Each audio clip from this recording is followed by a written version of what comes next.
xong nó bắt đầu cũng rồi anh chị đến sau lâu nhà bài chụp cái gì đó là xong nó là những qua cái rồi thì possible giờ xong những cái họ muốn chụp hình như tụi ta cái chụp cái fancy đi tụi một shop cái này cái họ không ý rồi shop cái sau là sao cái hàng dây đó là họ bị gì vậy chứ là đi hay đi nữa để cũng muốn cái mua gì nhá giờ cũng muốn cái họ làm cái đó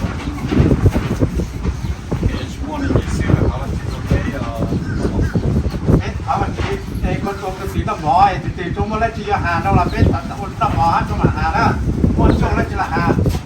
อันเดียวคือเป็นน้ำวัดแก่แล้วจีเป็นมองเป็นยังโม่เปลี่ยนเกมเป็นซับแต่หมูมองเราได้จีเป็นยังโม่เปลี่ยนเกมเล็กขาเล็กตัวตัวเด้ขนาดเจ๊ละเจ๊วันเลยนี่ตัวเด้เจ๊ยูส์อ่ะครับบอกแล้วโอเคจะรวมตาเจ๊เนาะAlex man เจ๊ขนาดเจ๊มาอยากปฏิเป้so เป้คือบ้างเลยครับแต่เป้น้ำมันต่างนะเจ๊ไม่ชอบจังมองว่าเป้คือเพลงจังยินต้าแต่เป้มาเลยอยากฟรีทางไปชุดเลยนะไอ้คนที่เขาเป็นนอกจะไม่ชุดเลยกูใช้ไปถามวันชิ้นนั้นคือจีจะใช้จีสูบพอให้ฝึกช่างงานกับลูกโก้ลูกเป้เอาวันชิ้นก็เจอคืออีลูกชิวของเราลูกเจ๊เราถอดได้ของที่นี่แต่ถ้าลูกจุดชิวโน่ละเจ๊แต่ถ้าหมวกเจ๊ต้องชาเตอร์ก็รู้ดูเตชาคือเป็นการมองในตัวหูคือยาสเปรย์แต่ตัวเป็นสุดท้ายนักการยาจงนุ่มโนเป็นเป็นเจนซาชิชาวตัวเกจนโนตัวยอดหางเปต้นสายเกชิโจจงน้องหมอโอเคอินจอยเป็นจุดเที่ยงโอเคโอเที่ยวพุ่งเที่ยวยืนเป็นโอวันชิคก็จงตัวส่วนอย่างเป็นยังไงนะถ้าเป็นทุกตะลุนกบหลังเป็นเขาเป็นมอนนอถามว่าจะคือยอดดูตัวเป็นย้อนจริงโซลิโซตูโซตูคือต้นโจเตหรือบางที่เจ้าที่หมอเราไปชุดเตยตอนสมเราโอเคปากกาโมเตเจ้าที่หมอเราเสียเอาก้อนมุดเราชั่วเสร็จเลยเราบางตัวเป็นสมเราปุ่นเจ้าจะเป็นยันเตยย่อคือเราบางที่น้องย้อนสิ่งที่เชี่ยวโลจะโปรแกรมตัวอย่างปุ่นต่างบางตัวบางตัวเป็นจริงถ้าปุ่นเจ้าเราจะจริงตัวโก้ปากกาของก้อนมุดโซลิโซตูเชื่อนะเป็นโจลูนาเป็นเจ้าเตหมอเรานอกปากกาของก้อนมุดเป็นนอกแต่เจ้าหมอเรามาอยู่เป็นเรื่องเก๋มุนจิจังจิจุตัวเป้ลูอินจอยลูโลฮัลโหลโอลุเน่ตัวก็เต่าคงไม่แต่คุณดูจีสูรุ่งเด็ดใต้ฮัทต่อแม่ alright ลูกน่ะเจ๊จะรอนมันต้นซีเลยเนอะ Can you put the plates out? เจ้าหมอเป็นเจ้าองค์ไหนเจ้าหมอเด้อ alright โอเคผมไม่ทำอะไรมองหน้า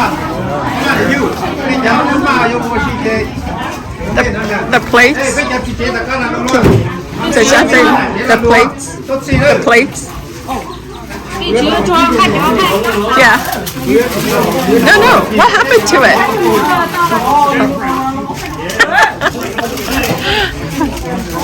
Okay, bé trong món đó nè, ít trong nhà sáng đó nó, một áo sáng đó xí, ít trong nhà sáng đó, thì cũng cho mấy lần sáng giờ món á, nên là bé MidFlorida mong Alliance Church, nhớ cho hư và chiều lại bé tôi nó picnic, bé tôi ở xí chị, bé ngài ra ngài món tôi về bé tôi ở picnic nè,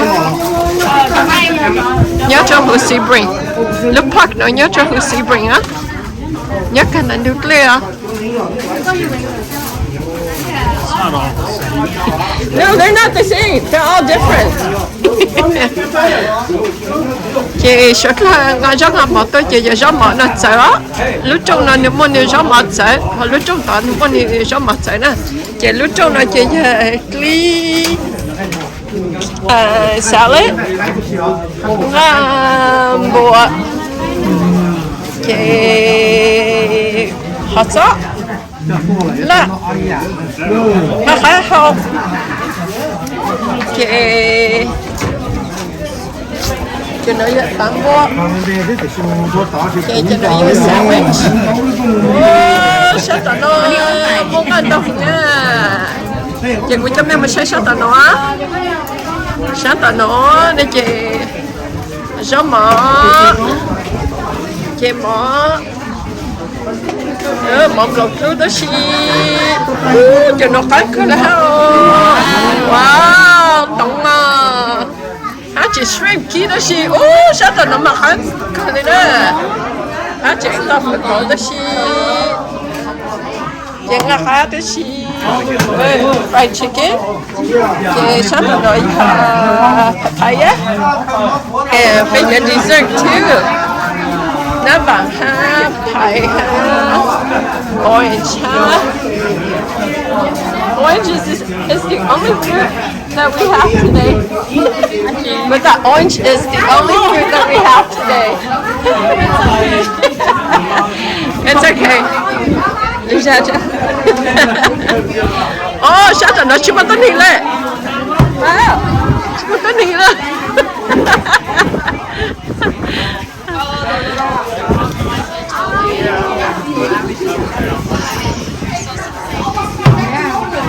I like this.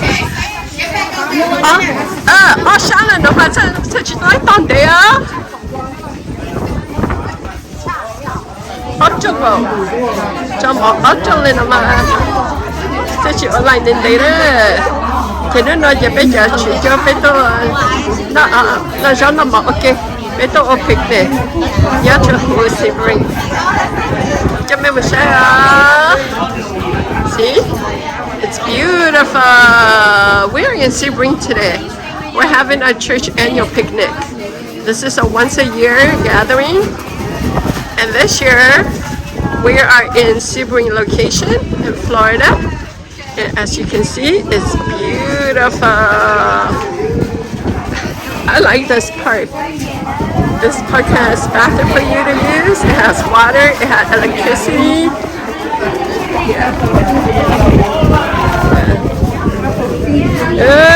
Pop it on there.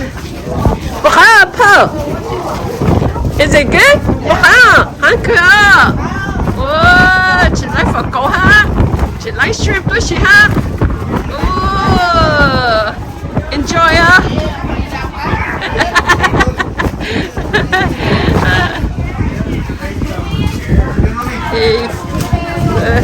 Sắp lên nó cháu nằm bò đó. Chị phải quay phải nó hello. Chị sister bé chị nhớ sát là nó. Bây giờ chụp cửa. Bé xong hôm nay chị bé to tiêu bố hai ta bố một ta chị cho bé giờ bé mà lên bài chị đứa nói cho chị này chị tốn sản lòng nhiều vậy rồi cái to ok to xí rồi chị bố tới một chân con luôn là chị thảo bố một chân con là chị tao cho mấy một sáng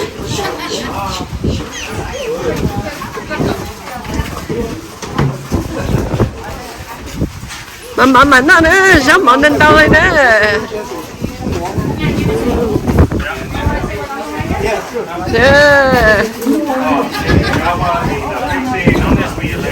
lưu sáng trong tận đó chị nhà chị họ lưu sáng tỏ của nhà cái ở trong mỏ lên nó mà thế này that's a good piece I like it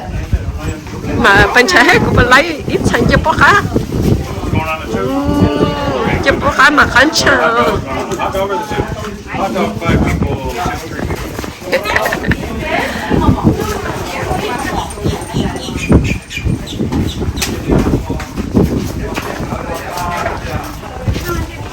ê chả nói gì của chị đâu bây giờ phải nằm bò hết luôn đây nó có ít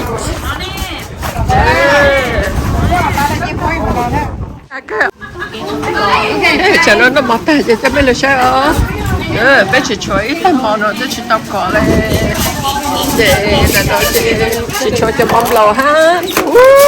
để ai cái ép là bé mải lên luôn nó để chỉ cho fried chicken ha cho fried chicken mỗi giờ gió mọc thử cho rong cho bé mà ta dạ cho nó hết cho nó là ta hát lại thế sure sẽ không bay vào lại bốc không bay nên bốc cho nó lâu rồi không mà nha thế mà cứ gọi cho trong sao cho nó chơi cho nó chẳng chơi xin nó lại cho họ cho mất cho là chẳng ai chi ha mấy sếp bây giờ đi giờ nên có thì nó chỉ thằng cho nó bảo nhà mình cái orange là chỉ cho đó xí bây giờ có nó chỉ cho nên đâu đây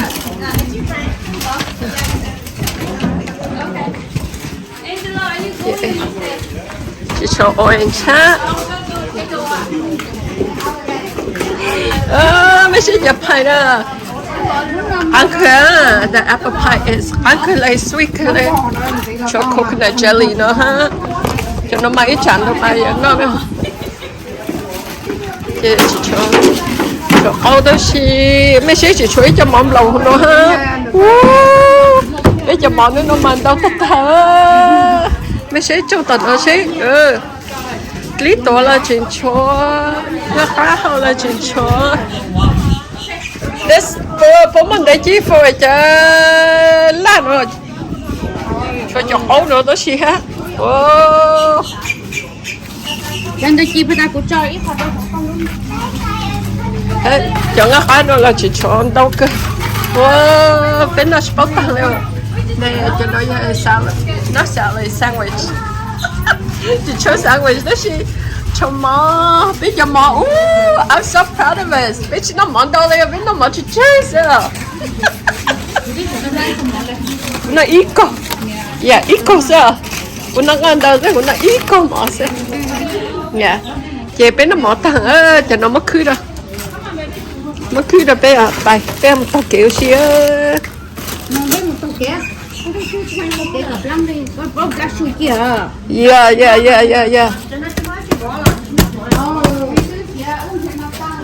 chị tao mất cover gotta cover it because it's windy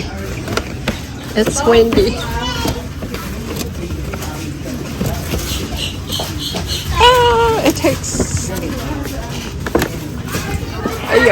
ơi sẽ cho sandwich đó coi tao mất cover ha không mới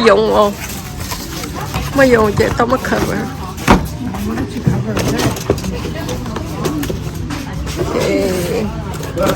cho trong cái bát mới lưu empty tray nó bố mới use rồi không bù rồi cho nó mặc phải cho bây giờ sẽ cho nó là chỉ